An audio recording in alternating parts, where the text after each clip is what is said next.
Donc, bienvenue à la présentation. Je m'appelle Christine et je travaille comme développeuse en machine learning chez Coveo. Maintenant, c'est mon collègue Marc-Antoine et il va me joindre à répondre à vos questions à la fin. Et donc, avant de commencer, je vais parler un petit peu sur moi. J'ai obtenu mon baccalauréat et la maîtrise à McGill et ma thèse est sur l'apprentissage profond dans le domaine de vision artificielle.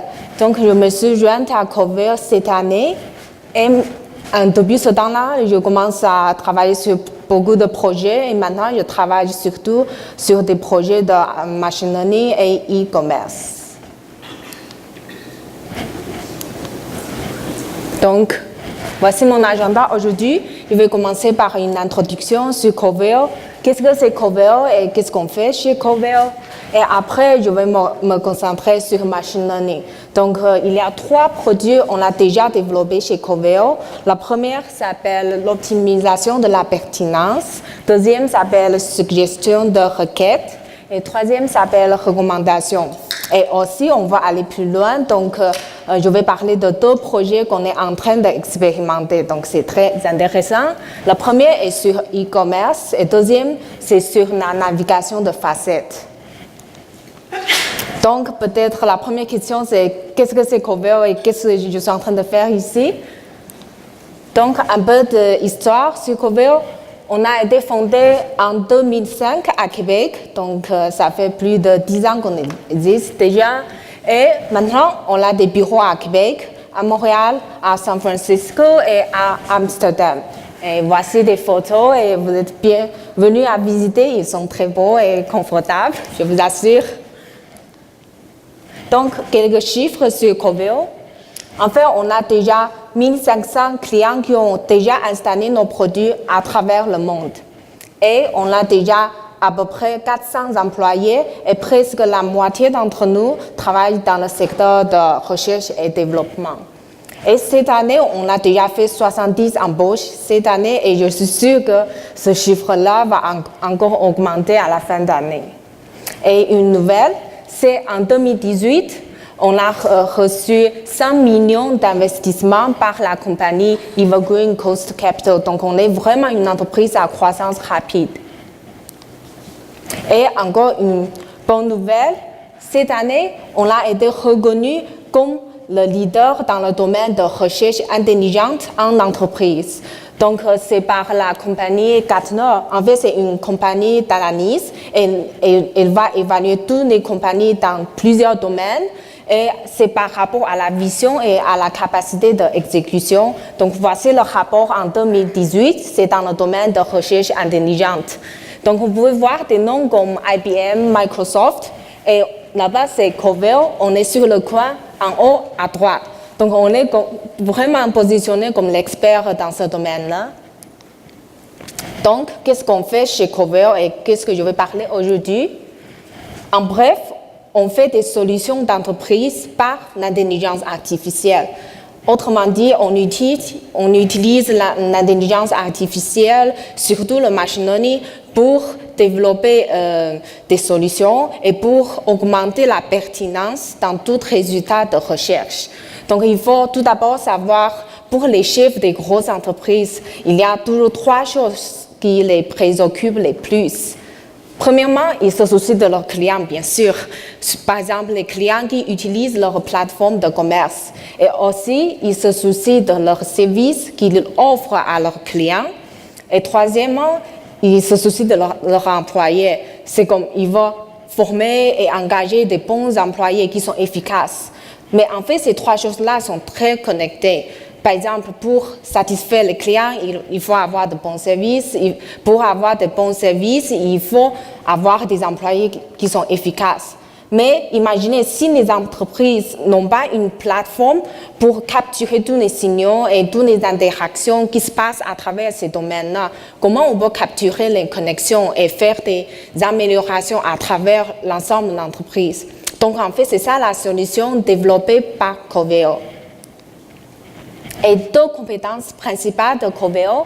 Première, c'est qu'on peut unifier toutes les données de recherche. Et de plus, on peut enregistrer toutes les interactions reliées à l'utilisation des clients.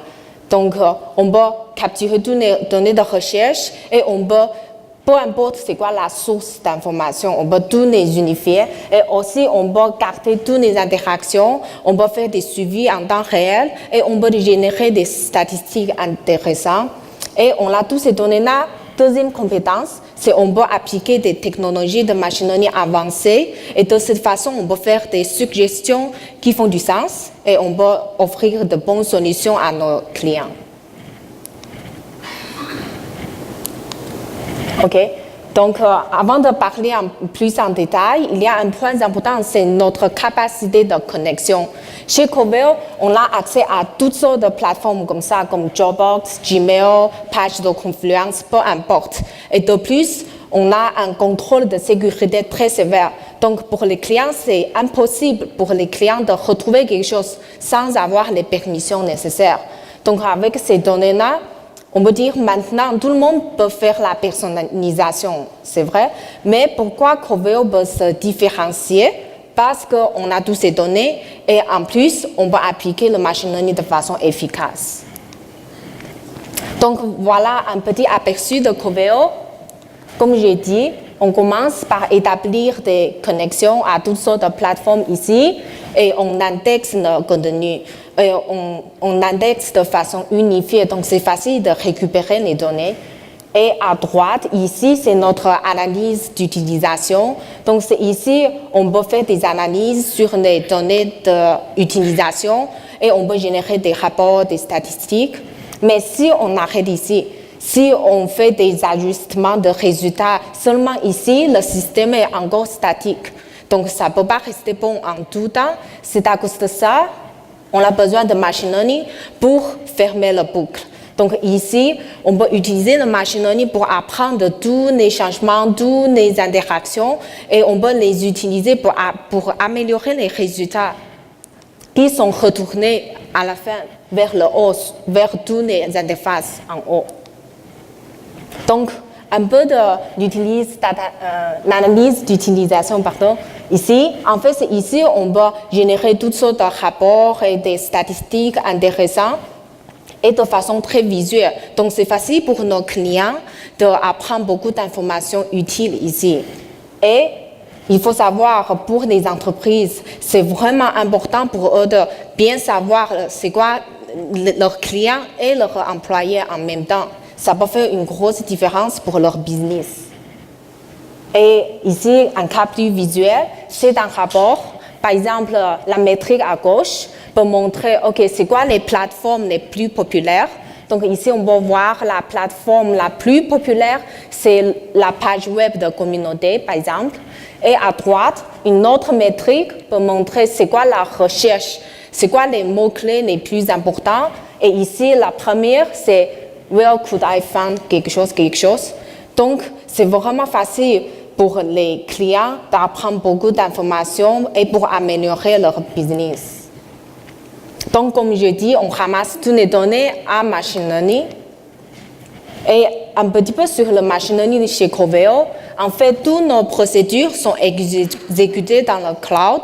Et on utilise les services de cloud d'Amazon pour ça. Et il faut savoir, on reçoit des millions d'événements par jour et on fait des transformations de données en temps réel. Et de plus, tous nos algos de machine learning sont distribués dans le cloud et on utilise Apache Spark pour ça. Et troisièmement, tous nos modèles de machine learning peuvent faire des prédictions et peuvent être servis de façon extensive. Donc, en bref, on a vraiment optimisé toutes les procédures pour être le plus efficace possible. Et je vais parler un peu de défis pour machine learning. La première, bien sûr, c'est la grosse quantité de données qu'on doit gérer. On reçoit 150 calls par seconde et on reçoit 14 millions d'événements par jour. Donc, il faut être rapide et de plus, il faut avoir beaucoup d'espace pour stocker et exécuter nos modèles. Et en plus, il faut avoir toutes les procédures doivent être surveillées en temps réel. Et si quelque chose se passe, on reçoit des notifications immédiatement et on peut réagir immédiatement. Et en plus, toutes les données confidentielles des clients, il faut garder ça dans l'environnement production et il faut faire ça de façon sécuritaire. Et deuxième point, l'adaptabilité. On fait face aux changements tous les jours, donc nos solutions doivent s'adapter aux nouveaux contextes, aux nouveaux contenus, aux nouvelles données.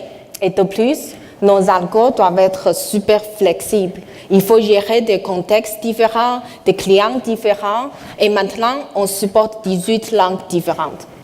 Et troisième point, entretien.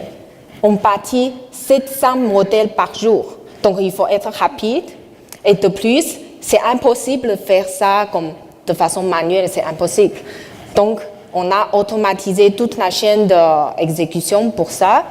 Et aussi, on doit souvent améliorer ou renouveler les modèles, bien sûr. Et à chaque fois, il faut vérifier qu'ils restent compatibles et ils doivent rouler sans erreur. Donc, voilà les défis. Et maintenant, je vais me concentrer sur les détails pour machine learning chez Coveo.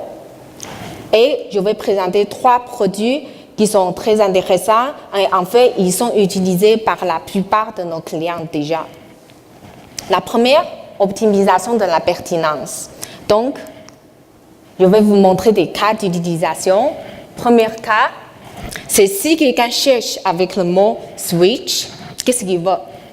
Il veut un switch comme ça pour éclairage ou un switch pour networking ou encore un Nintendo Switch parce que c'est un produit vraiment populaire aujourd'hui.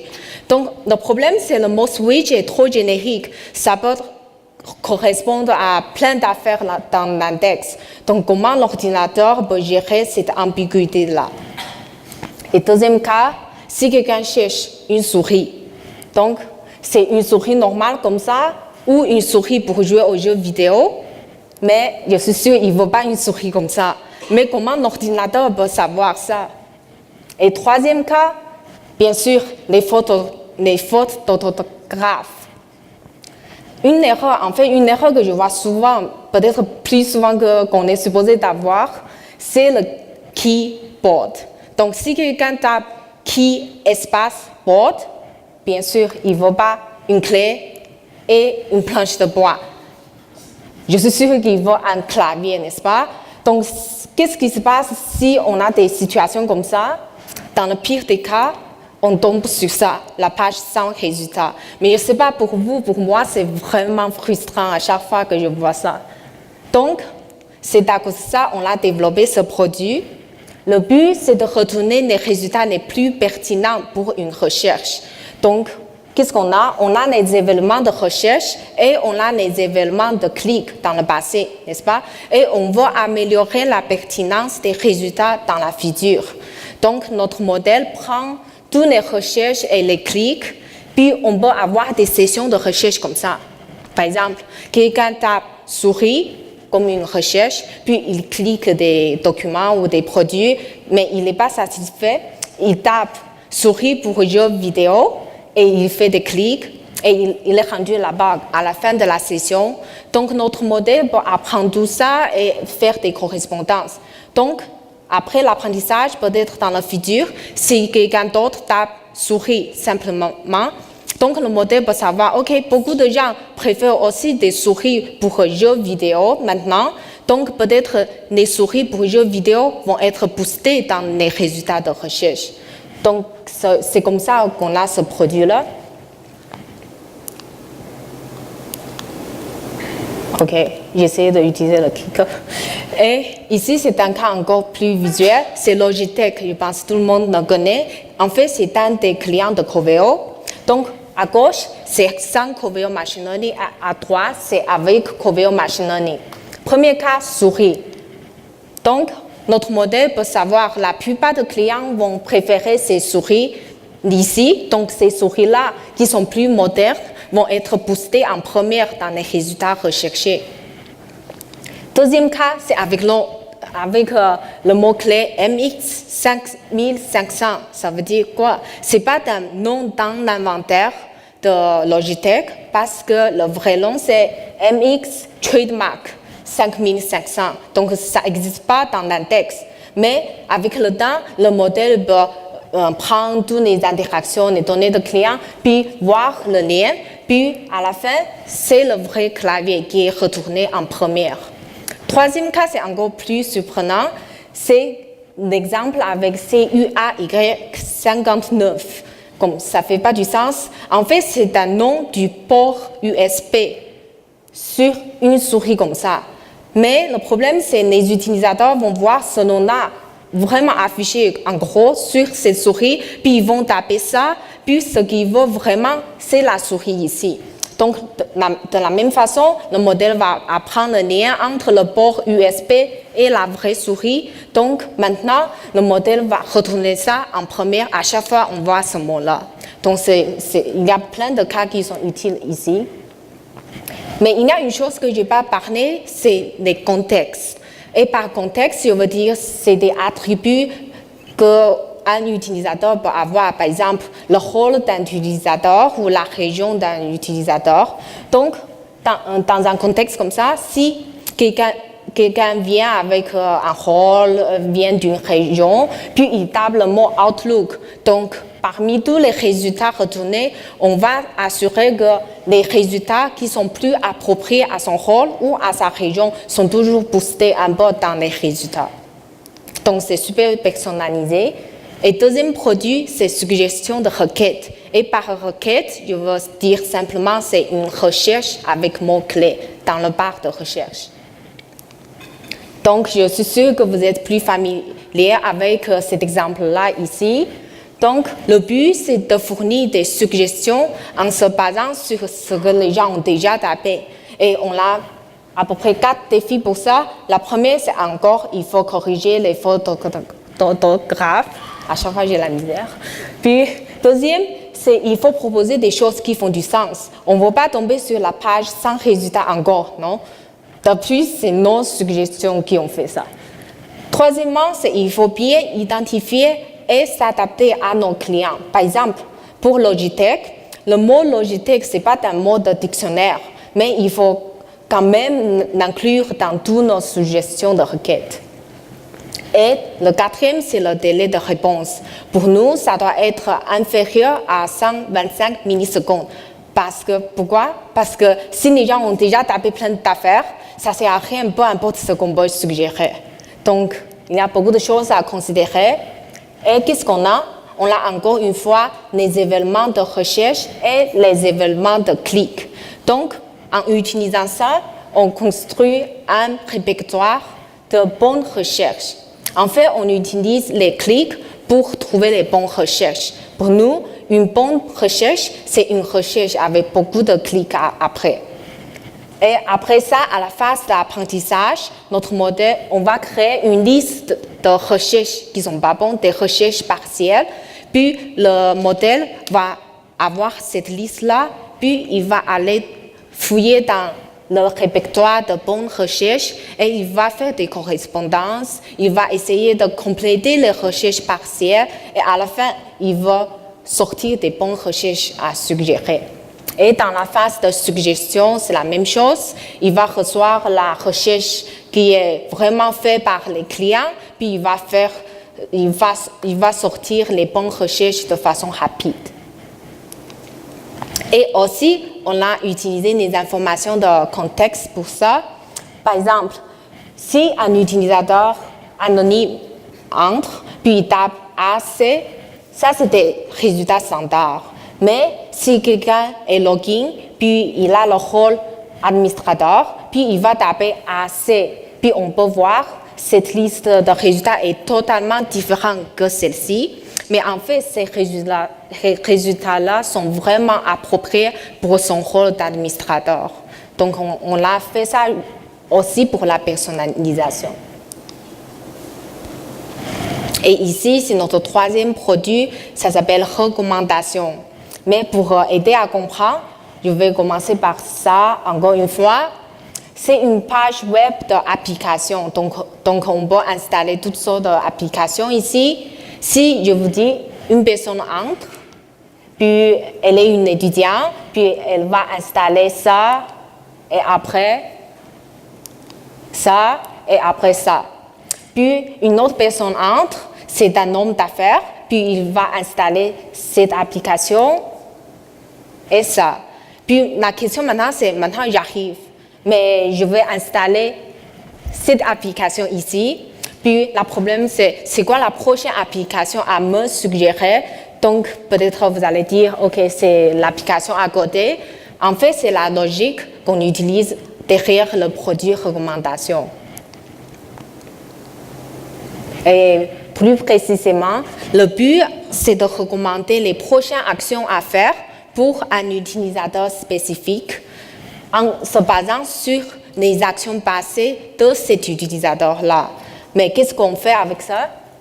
En fait, on ramasse toutes les actions passées de tous nos clients dans notre répertoire et en se basant sur ça, on construit des matrices de co-occurrence. Ça veut dire quoi? Ça veut dire pour chaque paire d'actions dans notre répertoire, on compte combien de fois pour chaque paire d'actions elles se trouvent ensemble dans les mêmes sessions de login.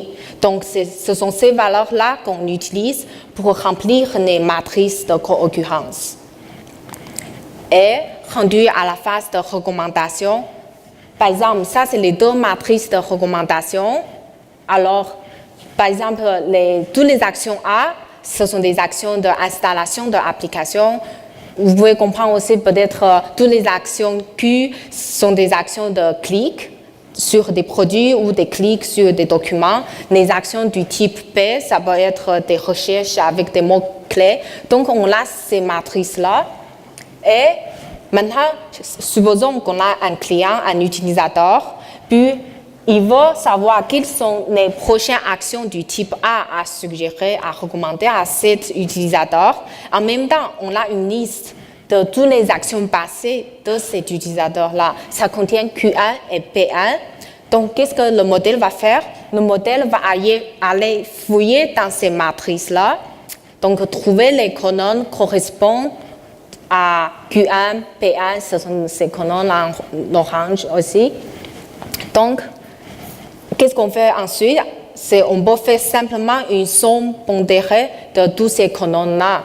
Donc, supposons pour nos modèles, tous les paramètres sont égaux. Supposons c'est comme ça maintenant. Donc, au lieu de faire une somme pondérée, on peut faire juste une addition. Donc, c'est 2, 0, 0, 1 plus 2, 0, 0, 0.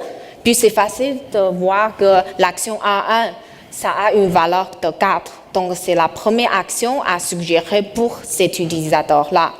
Et bien sûr, c'est une simplification de notre algo, on a d'autres composants, mais si vous pouvez généraliser cette idée, c'est ça la logique derrière nos produits. Donc, un petit résumé, on a ces trois produits-là, mais en fait, dans un contexte comme ça, on peut supposer si quelqu'un commence une recherche sans savoir les mots-clés à utiliser, on a ce produit, suggestion de requête pour prédire ce que l'utilisateur veut, pour standardiser les mots-clés et pour mieux aider l'utilisateur à faire cette recherche. Et après la recherche, le produit optimisation de la pertinence, ça peut aider à assurer que tous les résultats sont pertinents.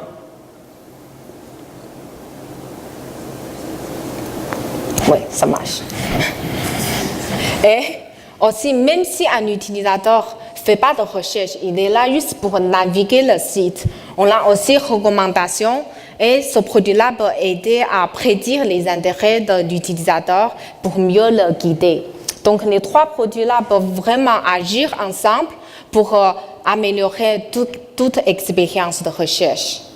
Mais on va encore aller plus loin, comme je vous ai dit. Donc, maintenant, je vais vous parler des deux projets qu'on est en train d'expérimenter. Première, je suis sûre que la plupart d'entre vous ont déjà cherché sur Internet pour acheter quelque chose, soit pour vous-même ou soit pour votre famille. Oui? Mais imaginez si l'expérience de magasinage est vraiment lente et vraiment inefficace. Mais pour moi, c'est vraiment frustrant. Donc, aussi, c'est à cause de ça que je veux parler de l'utilisation de machine learning dans e-commerce. Donc, on va commencer par les défis. Le premier défi, encore une fois, c'est la grosse quantité de données. Pour e-commerce, souvent on a des millions de clients, millions d'utilisateurs et des milliers de produits et avec tous les métadonnées. Imaginez. Et aussi, on peut toujours avoir de nouveaux clients, de nouveaux produits. Donc, il y a aussi le problème qui s'appelle démarrage à froid. Ça veut dire qu'est-ce qu'on peut faire si on n'a aucune information sur un produit ou sur un utilisateur. Et deuxième chose, c'est feedback. On a des feedbacks explicites et implicites. Ça veut dire quoi? Ça veut dire si les gens cliquent sur les étoiles ici pour évaluer un produit, ça compte pour un feedback explicite. Mais si on peut ramasser derrière l'écran toutes les actions de clic, d'achat et de recherche, ça peut compter comme des feedbacks implicites. Donc, il faut gérer tout ça. Troisième point, c'est la dualité entre les intérêts à long terme et à court terme. Par exemple, si ça fait un mois que je cherche des télévisions et aujourd'hui, j'ai changé d'idée. Je ne cherche pas de télé, je veux acheter une paire de souliers, simplement. Comment on fait pour détecter ça et faire la balance entre les deux sortes d'intérêts? Donc, qu'est-ce qu'on a fait? On commence par l'état de l'art. Donc, on regarde qu'est-ce qui se passe actuellement sur les pages web. La plupart des cas, on a des modules différents qui peuvent faire des recommandations différentes pour des contextes différents. Par exemple, on peut répondre, OK, les gens qui ont acheté ce produit ont aussi acheté ça. Les gens qui ont vu ce produit ont aussi vu ça. Aussi, qu'est-ce que vous aimez à long terme? Donc, en se basant sur ça, on a développé notre modèle hybride. Je vais parler plus en détail plus tard, mais maintenant, je vais parler de deux grosses catégories en e-commerce. Première, c'est recommandation user-based. Ça veut dire que ça répond à la question « Qu'est-ce que vous aimez à long terme ?» Et la catégorie item-based. Ça peut répondre à des questions comme « Quels sont les produits similaires ?» ou « Quels sont les produits qui ont été vus par les mêmes utilisateurs ?» Donc, on a ces deux grosses catégories-là. Et après, je vais parler plus en détail. Je vais sortir trois algos qui sont très efficaces et très intéressants. Le premier s'appelle ALS. C'est utilisé pour user-based. Donc, qu'est-ce que ça fait? L'algo va factoriser une matrice comme ça. En fait, ça contient toutes sortes de valeurs de feedback implicites ou explicites. Et ça va factoriser cette matrice-là en deux matrices en plus petite dimension. Donc, un avantage, c'est que ça peut réduire la dimensionnalité de données, donc c'est très bon. Et deuxième avantage, c'est que ça permet de remplir les éléments qui sont absents au début. Et ça fait des estimations pendant la factorisation. Donc, en utilisant ça à la phase de recommandation, on peut simplement trouver les valeurs qui sont plus élevées dans la matrice finale et on choisit ces produits-là pour recommander à un utilisateur. Deuxième algo, ça s'appelle LSH, c'est utilisé pour item-based. Donc, en fait, ça fait ressortir les plus proches voisins d'un produit. Mais imaginez d'habitude, si je vous demande quels sont les plus proches voisins d'un produit, il faut calculer la distance d'un produit et la distance entre un produit et les millions des autres produits dans notre répertoire. C'est vraiment coûteux. Mais LSH, en fait, ça applique une famille de fonctions de hachage. Puis de cette façon-là, on peut trouver les produits similaires, mais sans calculer la distance entre chaque paire de produits dans notre répertoire. Donc, c'est aussi un algo vraiment efficace et rapide. Troisième algo, c'est FP Growth. C'est aussi utilisé pour item-based. Et imaginez, je vous donne une liste de transactions. Et c'est sûr qu'il y a toujours des produits qui se trouvent ensemble dans les mêmes transactions. Donc, on utilise cette idée et on construit une structure de données, ça s'appelle FP Tree, c'est Frequent Pattern Tree. Et donc, cet arbre-là peut en fait analyser les informations, les transactions, puis sortir des patterns qui ressortent des données. Donc, quand on fait la recommandation, qu'est-ce qu'on fait? On peut simplement choisir les produits qui se trouvent dans les mêmes patterns. Et c'est sûr qu'ils vont partager des caractéristiques similaires. Et grâce à ça, c'est aussi un algo vraiment efficace et rapide du point de vue exécution. Donc, j'ai déjà parlé du premier algo ALS, ça répond, c'est utilisé pour user base, ça veut dire que ça peut gérer les intérêts à long terme. Mais qu'est-ce qu'on fait pour gérer les intérêts à court terme? Les intérêts à court terme, ce sont des intérêts qu'on peut seulement détecter pendant une session courante. Donc, qu'est-ce qu'on fait? Notre idée, c'est qu'on peut représenter les utilisateurs et les produits dans un même espace vectoriel commun. Et de cette façon-là, chaque dimension est un concept de la taxonomie. C'est quoi taxonomie? En fait, pour un livre, les 3 lignes en bas sont la taxonomie. Et pour calculer le poids pour chaque dimension, on a des règles à suivre. La première règle, c'est qu'on donne un poids plus élevé au concept plus spécifique. Par exemple, ici, le mot Java est vraiment beaucoup plus spécifique que le mot livre. Donc, Java peut gagner un point plus élevé. Et deuxième règle, simplement, c'est qu'on donne un poids plus élevé au concept plus fréquent. Par exemple, ici, le mot programming, ça vient 2 fois. Mais le mot web et design, ça vient juste 1 fois. Donc, bien sûr, le mot programming, ça peut gagner un poids plus élevé. Donc, de cette façon-là, avec ces règles, on peut construire un vecteur pour chaque produit.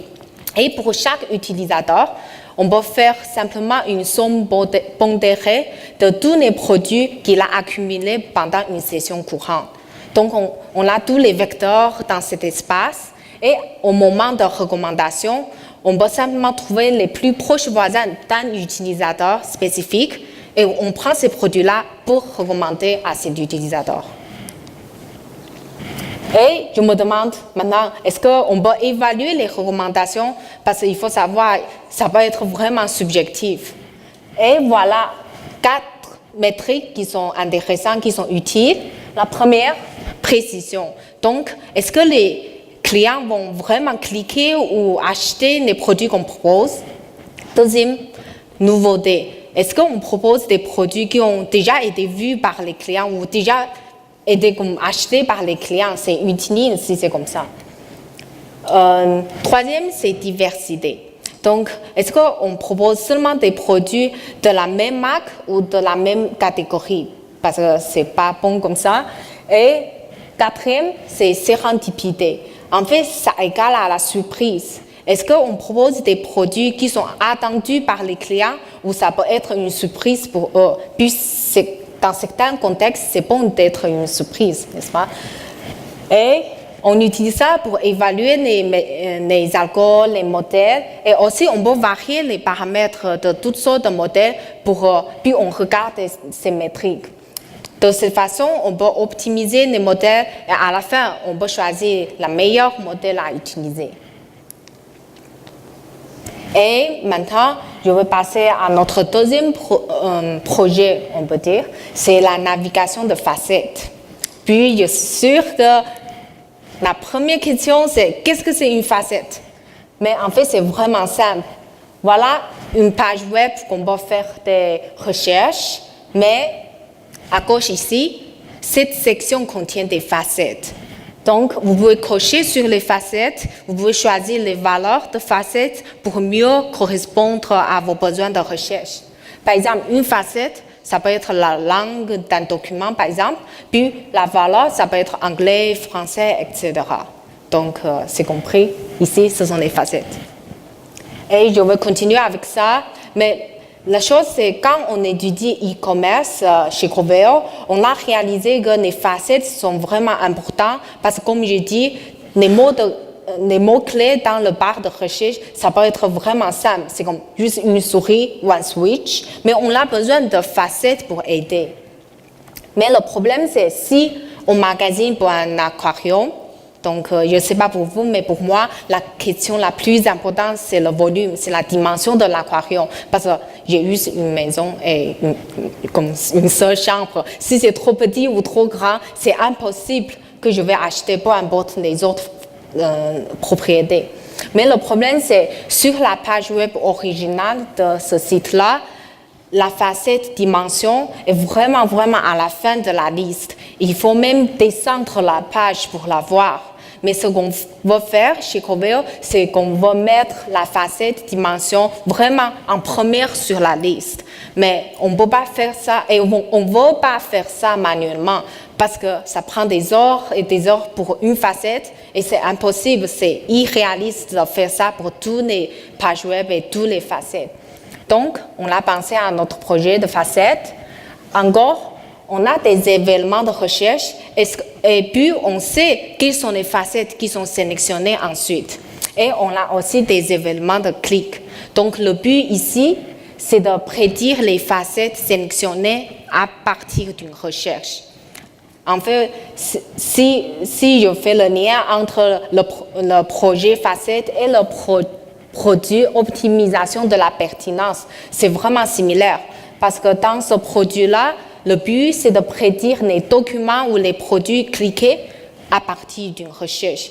Donc, on peut prendre ce produit existant, puis on fait des petits ajustements pour que ça devienne notre projet facette. Et ici, encore une fois, une session de recherche. Quelqu'un fait une recherche, puis il peut choisir des facettes, puis il continue à faire une autre recherche, puis il y a d'autres facettes qui sont sélectionnées, puis à la fin, il y a un clic final sur un produit ou un document.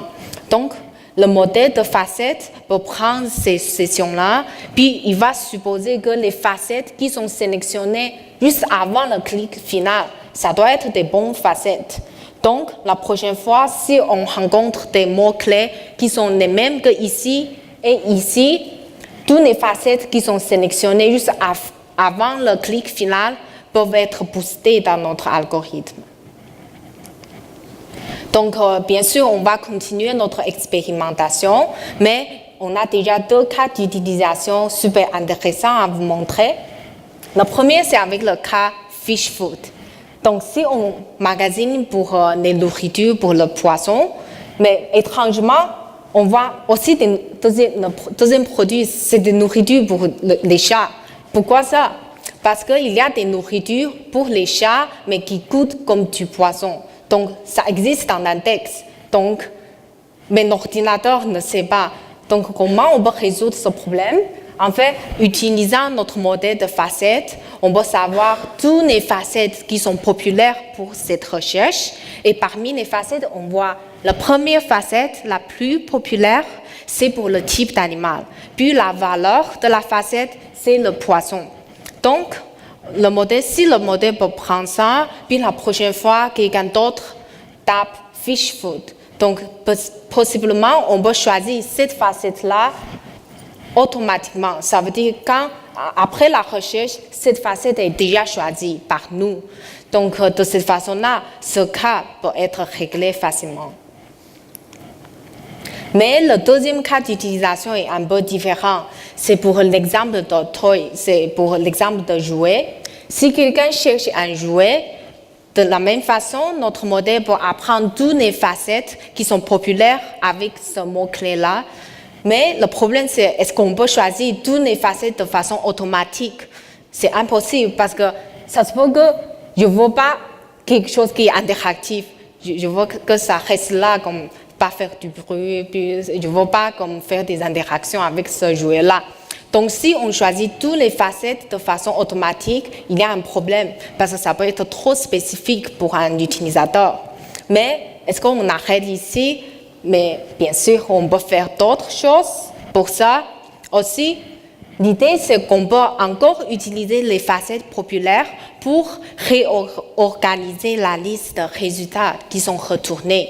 Ça veut dire qu'on peut s'inspirer des facettes qui sont populaires pour changer l'ordre des résultats dans notre liste de résultats. Par exemple, ici, on a 4 sortes de jouets différents, puis ils ont aussi des propriétés qui sont différentes. Par exemple, le premier produit, il y a une propriété pâle. Puis ça correspond à notre facette la plus populaire pour cette recherche. Donc, disons qu'on peut ajouter 2 points de boost pour ça. Et deuxième produit interactif. Cette propriété correspond à aussi une facette populaire, mais c'est moins populaire que la première facette. Disons qu'on peut obtenir 1 point pour ça. Et troisième produit, ça a deux propriétés qui correspondent à deux facettes populaires. On donne 3 points pour ça. Et le quatrième produit, c'est encore mieux. C'est 3 propriétés qui correspondent à 3 facettes populaires. Donc, on peut donner 4 points pour ça. De cette façon, on a des produits avec des différents points. Et avec ça, en fait, quand on fait des recommandations ou des résultats de recherche, on peut utiliser ça pour réorganiser puis booster les produits de façon différente. Et une autre chose, c'est en fait, ça peut régler le problème de démarrage à froid. Ça veut dire quoi?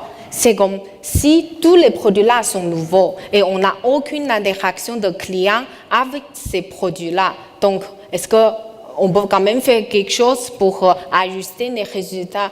Oui, c'est à partir des valeurs en haut. Donc, de cette façon-là, on peut aussi utiliser l'idée de facette dans l'e-commerce. Et en fait, c'est vers la fin de ma présentation.